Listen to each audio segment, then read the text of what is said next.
Jadi ngiring itu sebenarnya kita itu nggak cuma sekedar kayak ngafal satu pattern terus kita ulang-ulang sih. Ngiring itu kan sebenarnya permainan yang sifatnya itu freestyle. Artinya sebenarnya ya kita nggak harus yang berpikir-pikir banget gitu. Nah, yang pertama kita tentukan itu selalu pattern iringannya mau apa. Sebenarnya Koko hampir selalu konsisten pakai satu. Misalnya ini dari konteksnya dari D ya, berarti 1, 3, 4, dan 5. Mau di nada dasar apapun itu. Kalau misalnya dari G, 1, 3, 4, 5. Oke. Nah, tapi kita ambil dari D deh, katakan. Jadi kita ambil satunya, kemudian 3, 4 atau G, baru ke A, 5. Nah, cuma kan kita kadang-kadang bingung ya, mau isi melodinya tuh seperti apa. Nah, kita tuh sebenarnya pakai rule yang simple aja. Jadi setiap kali Koko main melodi untuk mengiring itu adalah Koko kasih rule yang simple. Pertama adalah tangan Koko itu Koko taruh placementnya itu di, kan masih ingat ya, ada kode jari ya di tangan kanan ini, 1, 2, 3, 4, 5. Oke. Nah, kalau kita mainin notnya juga, scale-nya di D berarti 1, 2, 3, 4, 5, 6, 7 dan balik ke 1. Oke, sampai sini nangkap ya. Nah, kemudian Koko akan placement jari nomor di jari ini sesuai dengan notnya. 1 dengan 1, maksudnya 1 sini dengan satunya D, 2-nya jari dengan 2-nya D yaitu B, dan seterusnya. Jadi tangan kirinya ini ke 1, ke 3, ke 4, ataupun ke 5. Ininya bermain melodi sekitar area sini. Misalnya, katakan iringan pertamanya tuh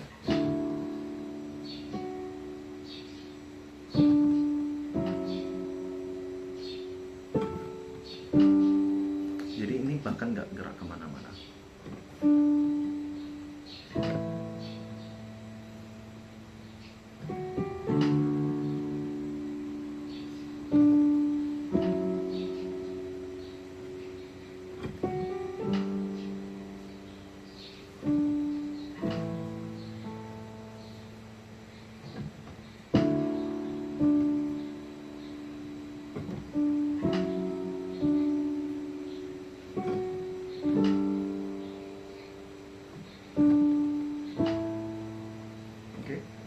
Itu sebenarnya nggak terlalu dipikirin yang gimana, karena kalau kita udah sering latihan kita itu nanti terbiasa kok dari melodinya itu seperti apa. Jadi kita memang langsung mengarang on the spot, makanya namanya sebenarnya permainan yang sifatnya itu freestyle.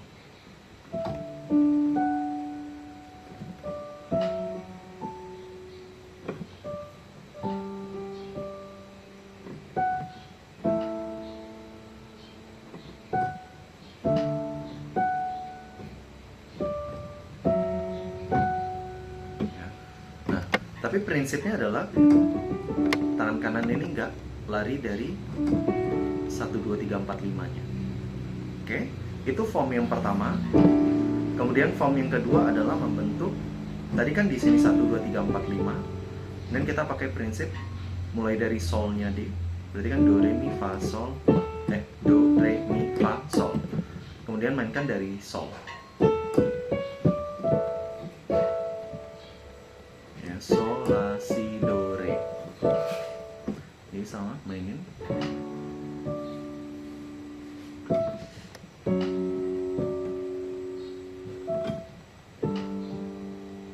Sama ini nggak berubah-ubah.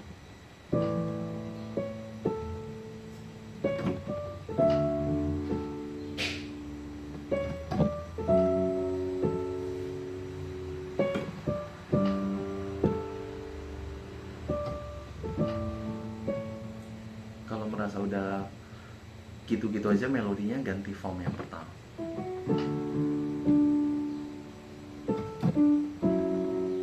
Tapi ini kirinya ini tetap sama terus.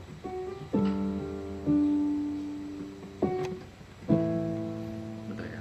Oh ya, anyway, ngiring itu sebenarnya nggak boleh terlalu ke kiri sih, karena nanti suaranya itu menggelegar di ruangan. Sebenarnya kita harus agak ke middle ke high C.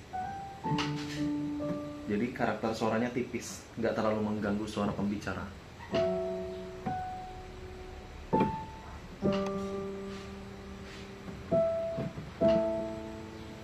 Gitu. Nah, kita belajarnya gimana? Kita belajarnya ngisi pakai pola yang pertama dulu. Ya, jadi jari Louis di sini. Nah, enaknya kalau kita belajar konsep ini, pas kita pindah nada dasar, kita sebenarnya tetap mengaplikasikan prinsip yang sama. Kalau misalnya F berarti 1, 2, 3, 4, 5. Berarti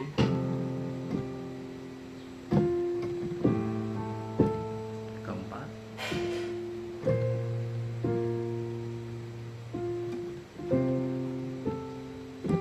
Jadi kita nggak ngafal melodi lagi, Luis. Kita ngafal feel di tangan kanan ini. Karena kan tangan kanan ini selalu konsisten di 1, 2, 3, 4, 5. Pas kita pindah ke D pun, pas kita pindah ke G, jadi feel jarinya tuh tetap sama, cuma pindah lokasi aja. Nah, kalau dilatih terus menerus, untuk long termnya ini lebih investasi jangka panjang. Nah, coba belajar dari D dulu, langsung D aja, jangan C lagi. Nah, prinsipnya itu mengarang, jadi nggak usah khawatir nanti jelek melodinya dan sebagainya. Ya, dicoba aja. Ketika nanti Luis udah sering main, Luis akan mudah menemukan, oh kalau chord ini line melodinya ke sini-sini, kalau ini ke sini-sini. Ya. Nah, coba karang-karang aja.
Coba langsung sama tangan kirinya, Luis. Kamu nggak akan pernah ketemu melodi yang tepat kalau tangan kiri kamu nggak bekerja. Karena ini harus jodoh dengan ini. Kalau kamu nggak mainkan ini, kamu nggak tahu, nggak tiga.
sampai tangan kanan kamu tuh hafal pergerakannya. Jangan hafal notasinya ya, karena begitu pindah nada dasar semua hafalan kamu langsung nggak guna. Yang kita hafal tuh feel tangan kanan itu.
Kemudian selain kita itu pakai patternnya itu 1, 2, 3, 4, 5, kadang-kadang ketika ngiring Koko bisa nambahin 1 di sini, setengah di sini.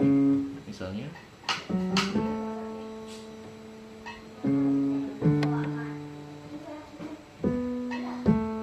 bisa aja gitu, tapi formnya itu jadi dia tetap sini. Jadi kayak untuk nambah itu kita sedikit tambah ke sini, ke sini. Kabelnya udah ini goyang gitu.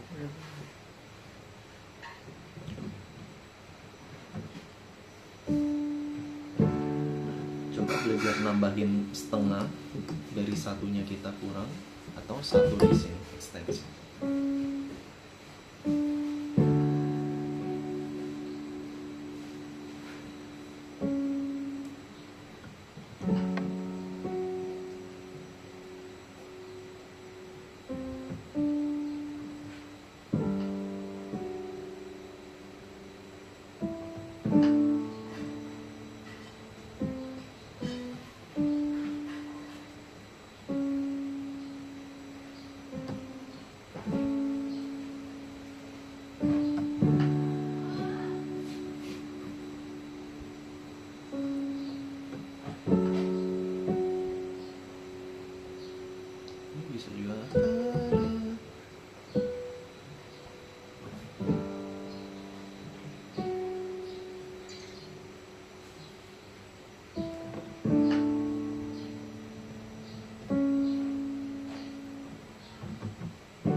setelah kamu main beberapa kali, coba temukan melodi yang konsisten. Tujuannya supaya apa gitu?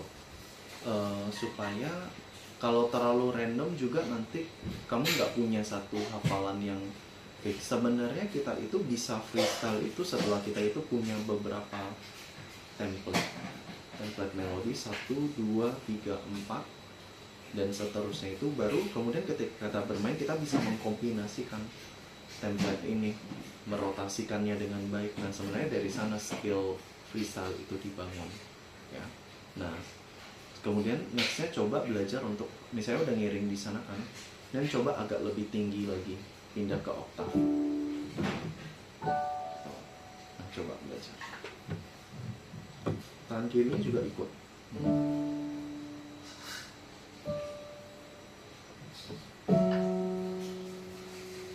Dan ngiring itu sebenarnya tangan kirinya nggak harus main oktav ya. Menekan satu-satu juga nggak apa-apa. Kalau mau tetap menekan oktav ya juga nggak apa-apa.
Coba sekarang kita pakai kalau ada khotbahnya.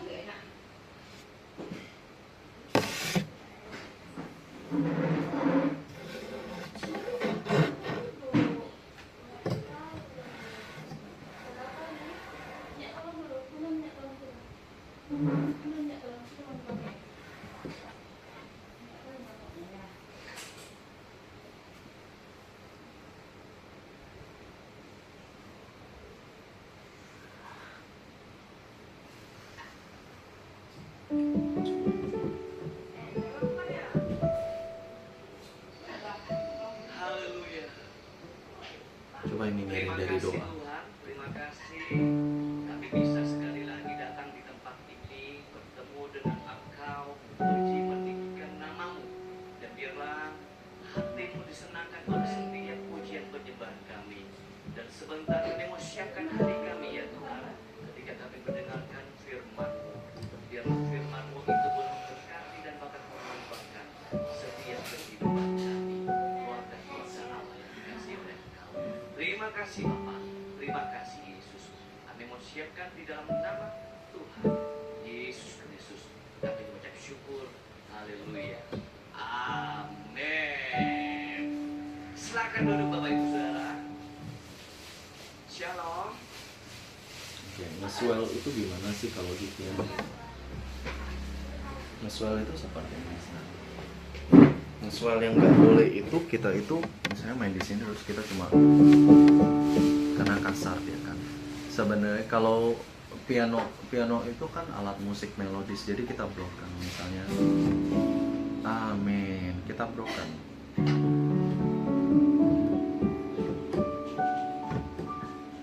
gitu. Tuh.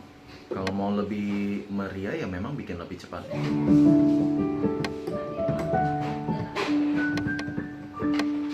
gitu, tangan kirinya juga ngikutin gitu, tapi nggak boleh itu misalnya kita mau swell, oke swell kurang oke gitu. Swell.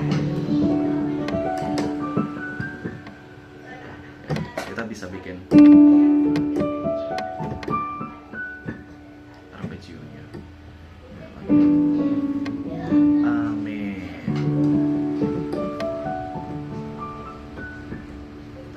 Lebih baik gitu, lebih enak juga didengar. Coba.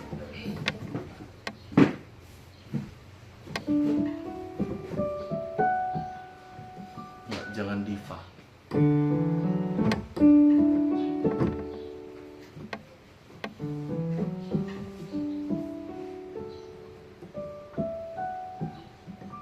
Masih ada fa-nya dong.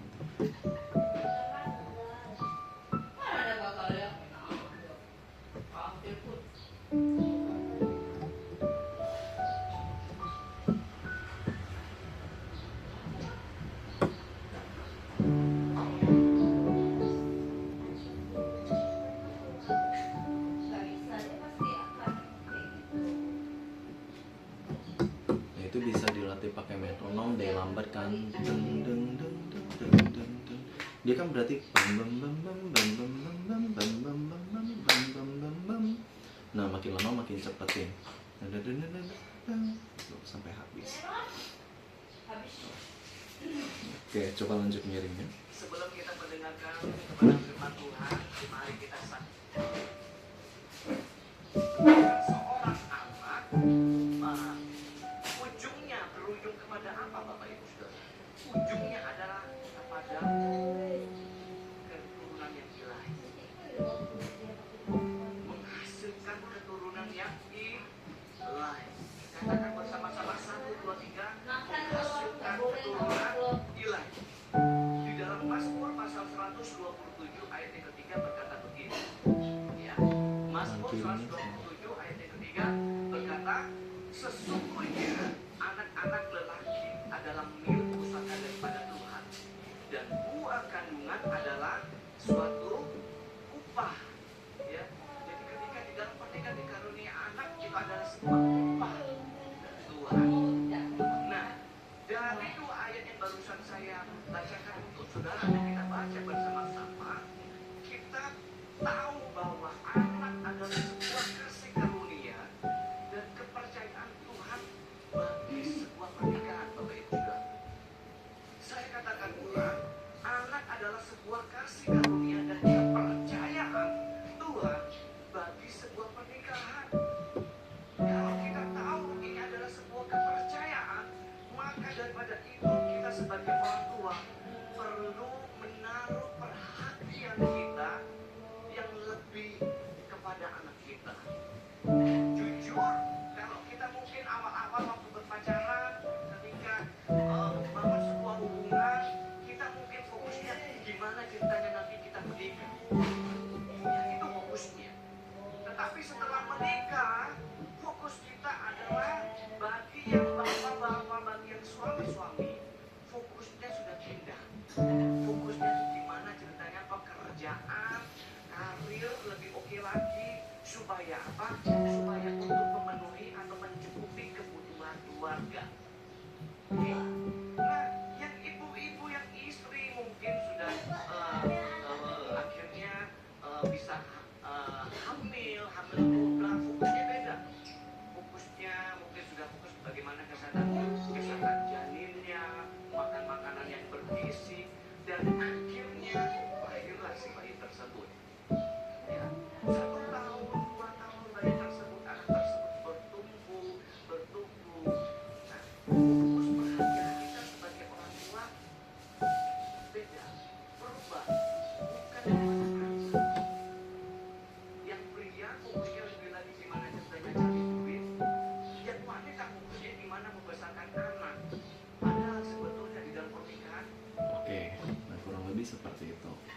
itu bisa Luis pakemkan. Sebenarnya sampai pakem dulu di D, baru nanti bisa di challenge diri sendiri bawa ke nada dasar yang lain. Karena lebih bagus kalau kita itu memang langsung ngiring. Misalnya kita udah tahu Ministry Time-nya lagu lebih dekat misalnya, terus kita tahu kita main di F, lebih baik kita langsung ngiringnya tuh di F gitu. Karena supaya nanti pas transisi itu kita bisa, transisi itu berarti dari Firman dengan PAW maju ke atas, kita udah langsung di nada dasarnya F ya. Tapi kalaupun enggak, misalnya kita lagi ada di D kan gitu, ngiringnya itu kan begitu pembicara ngomong kan selalu ada tandanya kan, saya undang PAW bisa bangkit naik ke atas stage, kita langsung ganti nada dasarnya, jangan ditunda-tunda lagi gitu. Karena bisa aja tiba-tiba pembicara setelah dia ngomong itu dia langsung nyanyi, jadi kita harus langsung kasih nada dasar Ministry Time itu gitu. Karena yang nyanyi itu butuh waktu untuk dapatin nadanya baru dia bisa nyanyi gitu ya. Oke, itu soal ngiringnya. Tidak lebih kencang. Oke, next kita belajar lagu ya. Ini kita coba belajar lagu yang hari ini deh.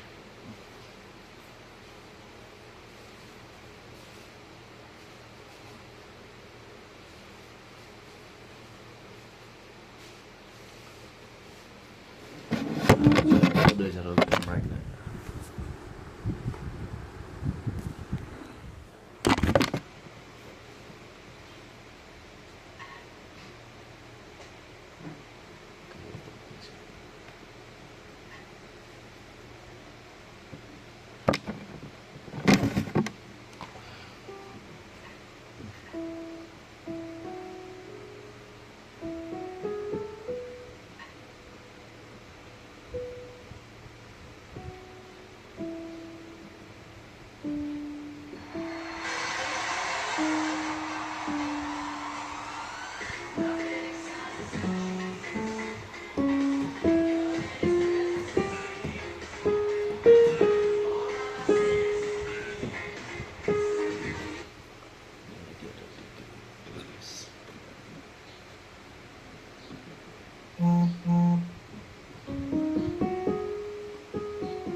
Oke, coba koko kasih lihat dulu ya ritmenya ya, sambil kamu dengar juga lagunya.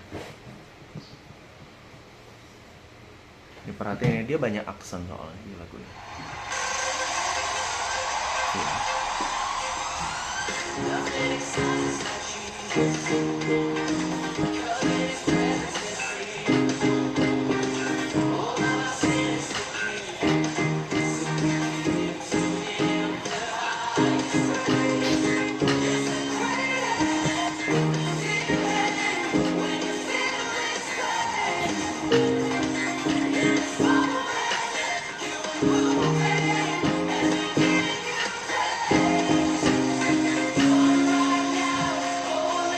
Sebenarnya nggak main sebagainya, tapi kalau mau tetap main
coba ya sambil jalan lagunya ya, untuk belajar ritmenya juga.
Coba sekarang.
Jadi irama apa ya itu? Bukan reggae, sorry, disco itu namanya. Disco itu kalau kita ketukan biasa itu kan di 1, 2, 3, 4. Dia di tet, tet, tet, tet, tet. Jadi kebalikannya 1 and 2 and 3 and 4 and. Makanya agak gantung tuh di kaki itu. Si metronom deh. Ini berapa nih? 1, 2, 3, 4.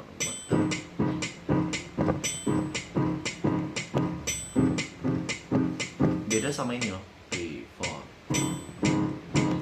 Beda ya? Sama.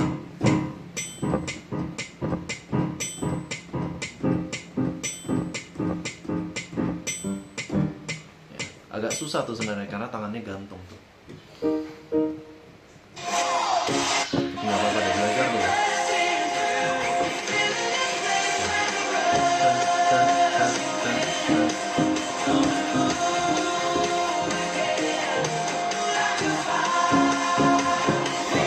Kalau gitu belajar dari tempo lambat dulu ya.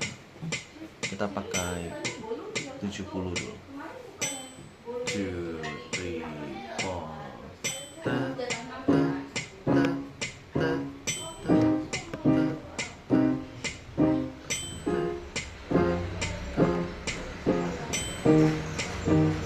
Susah pakai metronom ini.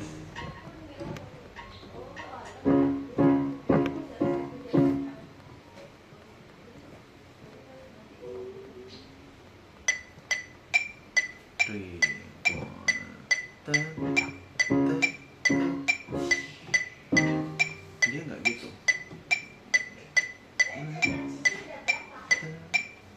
1 and 2 and 3 and 4 and division. Atau kita bikin gini deh. Tet, tet, tet, tet. Berarti di 2 and 4.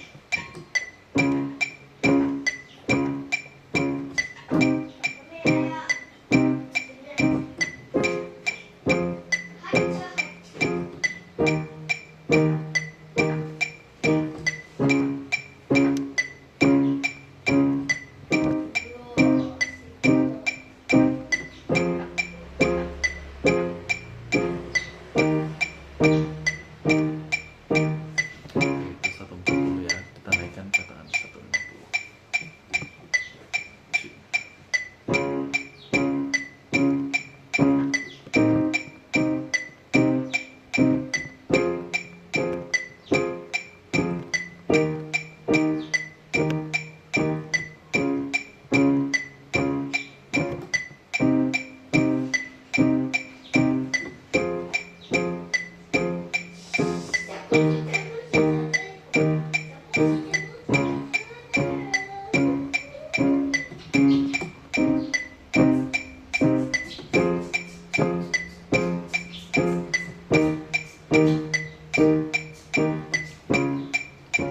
Oke, dia temponya sendiri kan 128, berarti sebenarnya targetnya tuh sampai 300 bahkan. Ya, kita coba naik 170. 2, 3, 4.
chordnya di satu tuh.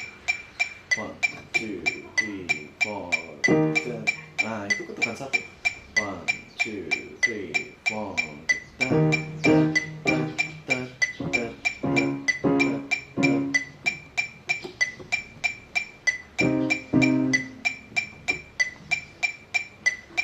Oke, nggak apa-apa. Ya, nanti coba dilatih-latih. Oke, kita selesaikan dulu.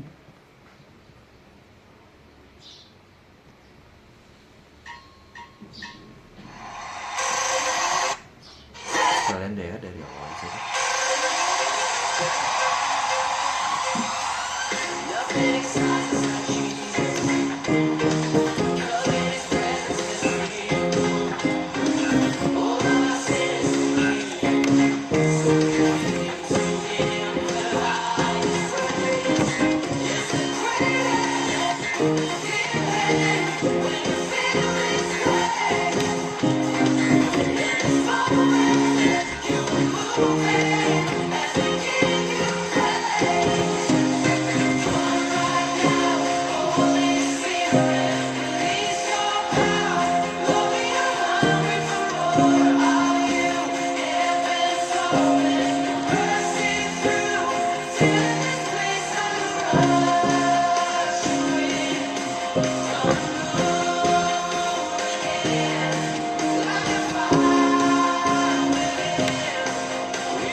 partiturnya Koko kirim ya guys, bisa pelajari lagi ya, nanti pakai YouTube-nya aja gitu, terus nanti di transposnya ditambah satu ya, karena dia nada asli di YouTube-nya itu dari Do sama dengan G keras, jadi perlu ditranspos satu supaya kita mainnya pas. Oke, Koko rasa cukup itu ya. Jadi Luis belajar ngiring itu coba dari D dipakemin sampai udah benar-benar memorizing. Nah nanti bisa coba di E, bisa coba di F, pakai pattern yang sama. Ingat, hafalnya tuh feel jarinya, jangan notasinya. Notasinya nggak akan terhafal. Ya. Koko ngiring nggak pernah tuh ngingat notasi apa yang mau dimainkan. Memang udah hafal dari sininya aja. Jadi mainnya nggak terlalu mikir, kita pun lebih enjoy sih pelayanannya juga. Ya, baru nanti lagu itu, terutama bagian-bagian diskonya itu bagus tuh untuk latihan jari. Ya. Oke, yuk kita top down. Terima kasih ya Tuhan, syukur untuk hari ini. Kami udah selesai latihan, Tuhan yang memberkati dari setiap apa yang Luis pelajari hari ini. Tuhan yang pakai Luis lebih lagi, pakai untuk kemuliaan Tuhan. Terima kasih ya Tuhan, hanya dalam nama Yesus kami berdoa syukur. Amin. Oke, thank you Tuhan. Thank you.